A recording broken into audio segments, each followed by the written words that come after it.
dari kelas 2B Prodi PGSD dengan NIM 241186206048. Di sini saya akan membuat video dalam menjawab pertanyaan soal-soal untuk memenuhi ujian tengah semester yang telah diberikan oleh dosen pengampu mata kuliah belajar dan pembelajaran, yaitu dari Bapak Dr. Abduluddin, SPDI MPD. Pertama saya akan membacakan soal terlebih dahulu. Pertanyaan pertama itu adalah jelaskan pengertian dan ciri-ciri belajar dan pembelajaran. Pengertian belajar yaitu belajar adalah usaha sadar seseorang untuk mengubah tingkah lakunya dari yang buruk menjadi perilaku yang baik. Singkatnya, dari yang tidak tahu menjadi tahu. Menurut teori behavioristik, belajar yaitu terjadinya perubahan tingkah laku seseorang sebagai hasil dari interaksi stimulus dan respon. Nah, sedangkan pengertian pembelajaran itu sendiri yaitu adanya proses interaksi atau hubungan timbal balik antara peserta didik dengan pendidik dalam proses belajar mengajar. Contohnya, interaksi antara mahasiswa dan dosen saat menjelaskan pembelajaran di dalam kelas dengan tujuan untuk membantu memperoleh ilmu pengetahuan dan hasil belajar yang diharapkan dapat tercapai. Selanjutnya yaitu ciri-ciri belajar. 1. Perubahan tingkah laku seseorang. 2. Adanya perubahan dari dalam hal kognitif, afektif, dan psikomotorik. Yang kedua, proses yang berkelanjutan, yaitu belajar bukan terjadi hanya sekali saja, melainkan proses yang terus-menerus dan secara langsung, secara berulang-ulang. Yang ketiga, itu dapat memecahkan masalah, karena belajar dapat membantu seseorang dalam memecahkan masalahnya sendiri atau kolektif. Nah, selanjutnya ciri-ciri pembelajaran. Yang pertama, tentu adanya tujuan yang jelas dalam suatu pembelajaran. Yang kedua, adanya interaksi aktif antara peserta didik dengan pendidik dalam proses belajar.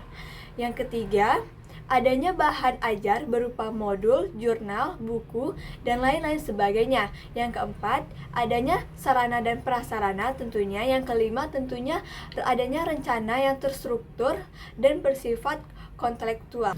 Nah, pada soal yang kedua, jelaskan tujuan dan prinsip belajar dan pembelajaran.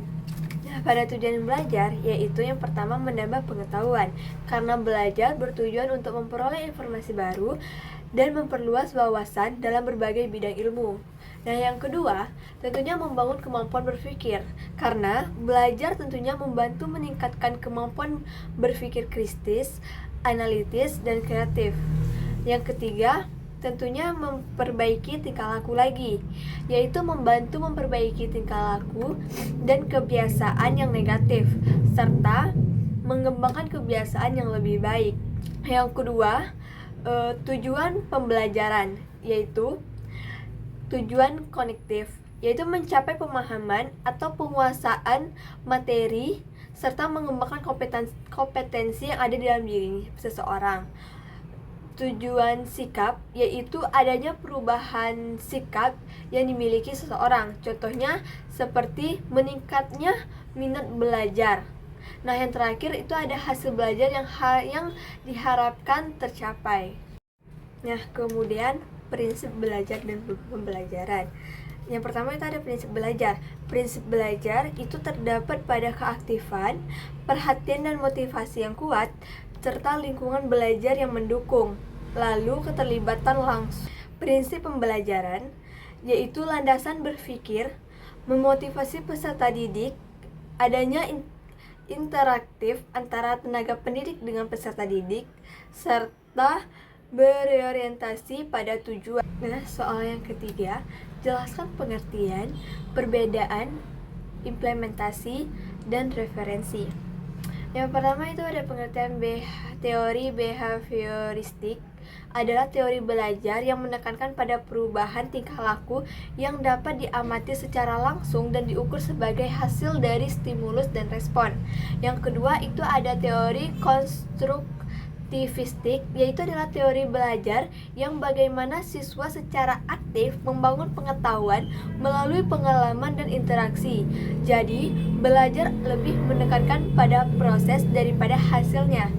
Nah, tentu ada perbedaan antara dua teori ini. Pertama, teori behavioristik, yaitu menekankan pada perubahan perilaku akibat stimulus dan respon, dan lebih cenderung menekankan pada pembelajaran yang sistematis dan terstruktur. Sedangkan teori konstruktivistik, yaitu menekan siswa lebih aktif mengembangkan pengetahuan melalui pengalaman atau prosesnya. Nah, selanjutnya pada implementasi pembelajaran.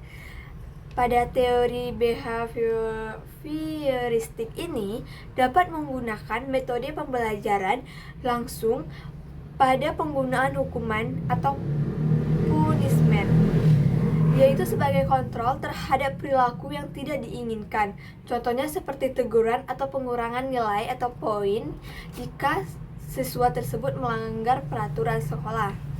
Nah, yang kedua itu ada teori konstruktivistik, implementasi pada pembelajaran, yaitu bisa melalui berbasis masalah atau problem based learning, yaitu siswa dihadapkan pada masalah yang nyata untuk diselesaikan dan mengharapkan siswa untuk dapat menyelesaikannya, sehingga mereka dapat membangun pemahaman melalui proses berpikir kritis dan kolaborasinya. Yang terakhir itu ada referensi yang saya sampaikan itu saya dapatkan dari Gramedia dan tentunya dari buku analisis kritis pengantar pendidikan teori konsep implementasi dengan penulis Bapak Dr. Abduluddin SPDI MPD.